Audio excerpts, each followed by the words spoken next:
ഇന്ന് വളരെ വ്യത്യസ്തമായൊരു വീഡിയോ കേട്ടോ. കാരണം ഞാൻ ഒരു ഡോക്ടറെ കൂടെ എൻ്റെ സുഹൃത്താണ് ഡോക്ടർ ഷിഹാബ്.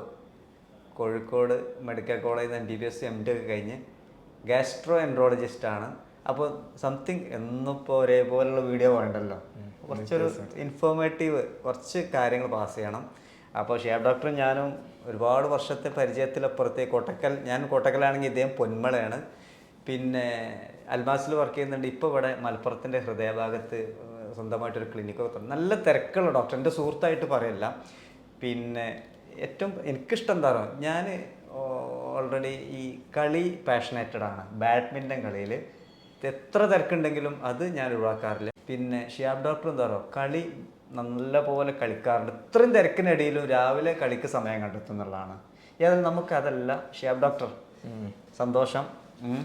പിന്നെ കുറച്ച് ഇൻഫർമേഷൻ പാസ് ചെയ്യാം. ഓക്കെ, താങ്കളൊരു തിരക്കുള്ള ഇടയിൽ കുറച്ച് സമയം നമ്മുടെ പ്രേക്ഷകർക്കും വേണ്ടിയിട്ട് കുറച്ച് കാര്യങ്ങൾ പറയണം. ഈ വൈറസ് സംബന്ധമായ രോഗങ്ങളെ ഒരുപാട് ആളുകൾക്ക്, ഈവൻ ചെറിയ കുട്ടികൾക്ക് വരെ, യുവാക്കൾക്കൊക്കെ പല രീതിയിലും വരാറുണ്ട്. അപ്പോൾ എനിക്കറിയേണ്ടത് കൂടുതൽ എന്താണെന്നുള്ളത്, എന്തൊക്കെ രോഗങ്ങളാണ് കൂടുതലും കണ്ടുവരുന്നത്, അതിൻ്റെ കുറച്ച് പരിഹാര മാർഗങ്ങളൊന്ന് പറഞ്ഞു കൊടുക്കുക എന്നുള്ളതാണ്. ഏറ്റവും നമ്മുടെ നാട്ടിൻ പ്രദേശത്ത് ഏറ്റവും കൂടുതൽ കാണുന്ന അസിഡിറ്റി. ഏറ്റവും കൂടുതൽ അസിഡിറ്റി എന്ന് പറഞ്ഞാൽ എല്ലാവർക്കും അറിയാം, കമ്പൾസറി ആയിട്ടില്ല, വയറ് വീർക്കൽ, അത്തരത്തിലുള്ള കുറേ പ്രോബ്ലംസ്. പിന്നെ രണ്ടാമത് ഷുഗർ, കൊളസ്ട്രോൾ, അതുമായി ബന്ധപ്പെട്ട് വയറുമായി ബന്ധപ്പെട്ട് വന്ന കുറച്ച് അസ്വസ്ഥതകൾ. ഇത്തരം കാര്യത്തിൽ നമ്മൾ കൂടുതലും പ്രശ്നം എല്ലാവർക്കും ഉണ്ടാകാനുള്ള കാരണം ഭക്ഷണത്തിലുള്ള വ്യത്യാസങ്ങളാണ്. ഭക്ഷണം എന്ന് പറഞ്ഞാൽ ഫാസ്റ്റ് ഫുഡ്, അവിടുന്ന് ഇവിടുന്ന് പുറത്തുനിന്നൊക്കെ നല്ലോണം കഴിക്കുന്നു, ഇത്തരത്തിലുള്ള കാര്യങ്ങൾ ഒന്ന്. രണ്ടാമത് എക്സസൈസ് ഇല്ലായ്മ. ഇപ്പോൾ ഫൈസൽ ഓൾറെഡി പറഞ്ഞു, നമ്മൾ ബാഡ്മിൻ്റൺ അങ്ങനെ ഏതെങ്കിലും ഒരു തരത്തിൽ സ്പോർട്സോ അല്ലെങ്കിൽ വർക്കൗട്ടോ എന്തെങ്കിലും ഒരു എക്സസൈസ് വളരെ നല്ലതാണ്. ഈ അസിഡിറ്റി കുറക്കുക, എല്ലാ വയറുമായി ബന്ധപ്പെട്ട എല്ലാ അസുഖങ്ങൾക്കും നല്ല മാറ്റം വരും. അപ്പോൾ ഒന്ന് വ്യായാമം, രണ്ട് ഭക്ഷണത്തിലുള്ള ഫാസ്റ്റ് ഫുഡ്, അങ്ങനത്തെ ഫുഡൊക്കെ ഒന്ന് റെസ്ട്രിക്റ്റ് ചെയ്യാം. പിന്നെ അതിലും മേലെ ഏറ്റവും പ്രാധാന്യം അറിയിക്കുന്നത് സ്ട്രെസ്സാണ്. അത് നമ്മുടെ സമൂഹത്തിൽ നമ്മൾ മൊത്തത്തിൽ നമ്മൾ ഭയങ്കര സ്ട്രെസ്ഫുള്ളാണ് എല്ലാവരും. അപ്പോൾ സ്ട്രെസ്സ് കുറയ്ക്കാനുള്ള ഒരു മാർഗം എക്സസൈസാണ്. എക്സസൈസ് കൊണ്ട് രണ്ട് കാര്യമാണ്, അസിഡിറ്റി കുറയും, അതോടൊപ്പം സ്ട്രെസ്സും കുറയും.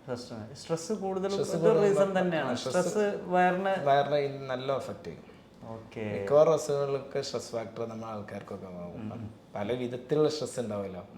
വർക്കുമായി, കുടുംബത്തിലുള്ള എന്തെങ്കിലും സ്ട്രെസ്, അസുഖം ഉണ്ടോ എന്നുള്ള പേടി, അതൊരു സ്ട്രെസ്സാണ്.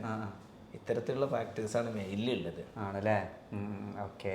ഈ അസിഡിറ്റി ചിലപ്പോൾ കുറേ ആളുകൾ നെവർ മൈൻഡ് ആക്കുന്നുണ്ട്. അത് ശരിക്ക് ട്രീറ്റ്മെൻറ്റ് ചെയ്യേണ്ട സാധനം തന്നെയല്ലേ? അത് കൂടുതലിങ്ങനെ നമ്മൾ കൂടുതൽ എന്താ പറയുക, കൂടുതൽ മൈൻഡ് ചെയ്യാതെ കെയർ ചെയ്യാതെ ഇരുന്നാൽ പിന്നെ പല വെർഷനായിട്ട് അത് മാറും.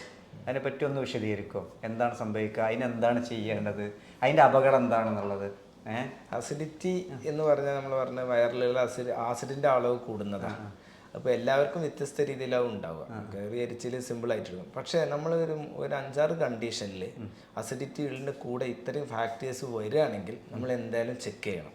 ഗ്യാസ്ട്രോ എൻട്രോളജിസ്റ്റിനെ കാണിച്ച് എൻഡോസ്കോപ്പി ചെയ്തിട്ട് വേറെ ഒന്നും ഇല്ലയെന്ന് ഉറപ്പാക്കുന്നത് വളരെ നല്ലതാണ്. അതിൽ ഒന്നാണ് ഭക്ഷണം ഇറങ്ങാനുള്ള ബുദ്ധിമുട്ട്. ഓക്കെ, അസിഡിറ്റി ഉണ്ട്, ഇറങ്ങാനുള്ള ബുദ്ധിമുട്ട് എന്തായാലും ചെക്ക് ചെയ്യണം.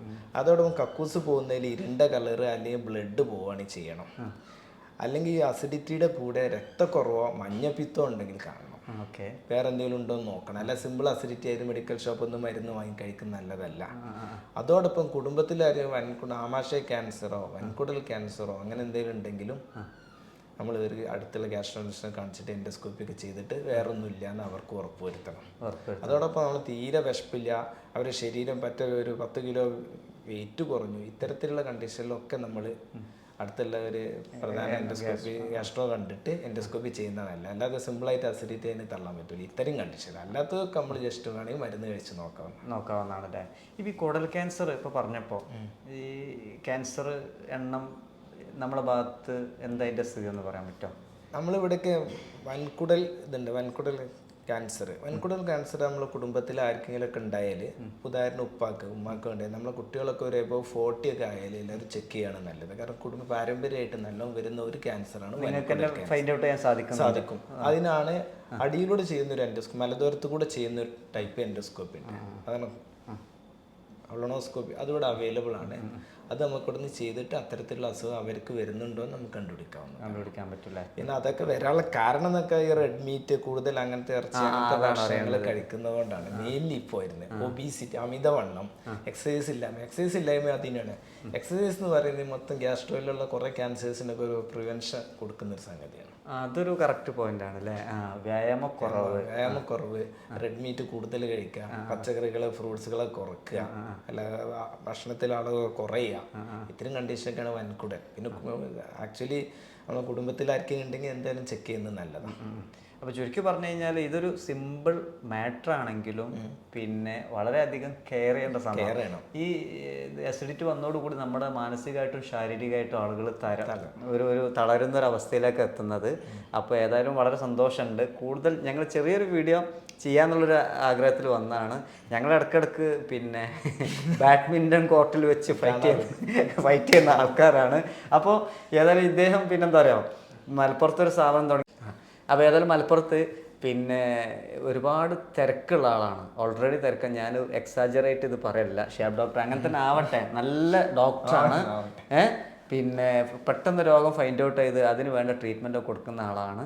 അപ്പോൾ സന്തോഷം. അപ്പോൾ മുണ്ടുപറമ്പ് പെരിന്തൽമണ്ണ ബൈപ്പാസിലാണ് ഹാബിറ്റ് ഇദ്ദേഹത്തിൻ്റെ നേതൃത്വത്തിലുള്ള നിങ്ങളുടെ ഒക്കെ ഗാസ്ട്രോ സെൻ്റർ ആണല്ലേ. ഇവിടെ എന്തൊക്കെ സൗകര്യം ഉണ്ട്? ഇവിടെ എൻഡോസ്കോപ്പി, കൊളോണോസ്കോപ്പി, വയറുമായി ബന്ധപ്പെട്ട ബാക്കിയുള്ള എല്ലാ രക്ത ടെസ്റ്റ് ചെയ്യുന്നു, ബാക്കിയുള്ള പരിശോധനകളൊക്കെ. എത്ര മണിക്ക് ഒന്നും കൂടെ പറയാം, ഏതായാലും വന്നല്ലോ ഒന്ന് പറഞ്ഞെടുക്കും ഏത് സമയമാണെന്നുള്ളത്. എല്ലാ ദിവസവും ഉണ്ട്. ഉച്ചക്ക് വരെ അൽമാസിലുണ്ടാവും, ഉച്ചയ്ക്ക് ശേഷം ഇവിടെ ഉണ്ട് എല്ലാ ദിവസവും. സൺഡേ ആൻഡ് ഫ്രൈഡേ, ബാക്കി എല്ലാ ദിവസവും ഞാനിവിടെ ഉണ്ട്. എന്ത് വയറുമായി ബന്ധപ്പെട്ട എന്ത് പ്രശ്നത്തിനും ഇവിടെ വന്നാൽ നമുക്ക് എൻഡോസ്കോപ്പി, കൊളോണോസ്കോപ്പി അങ്ങനെ എന്ത് ടെസ്റ്റും ബാക്കിയുള്ള കാര്യങ്ങളും പരിശോധനകളും ഇവിടെ അടുത്തുള്ളവർക്കൊക്കെ വരാനുള്ള ഏറ്റവും നല്ല ഒരു ഏരിയയായി കൺസിഡർ ചെയ്യും.